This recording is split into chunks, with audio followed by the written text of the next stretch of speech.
अस्सल गुरुद्वाराच्या शिऱ्याची चव आता घरीच घ्यायची आहे। चला तर मग बनवूयात गुरुद्वारात भेटणारा कडा प्रसाद। चला तर रेसिपी बनवायला स्टार्ट करूयात। इथे मी घेतले अर्धा वाटी तूप। त्या तुपाला छान भाजल्याच्या नंतर त्याच्यामध्ये टाकते 2 वाटी गव्हाचं पीठ।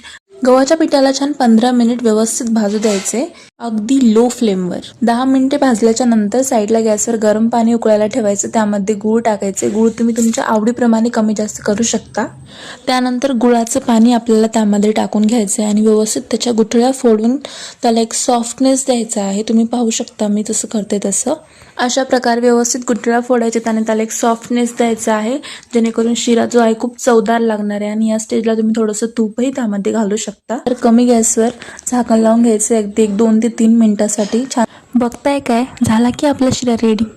छान सर्व करा, खा आणि नक्की ट्राय करून बघा। ट्राय केल्याच्या नंतर कसा लागतो नक्की कमेंट करून सांगा। आणि हो, खाताना नाही करून तुपाची धार सोडा, खूप टेस्टी लागेल।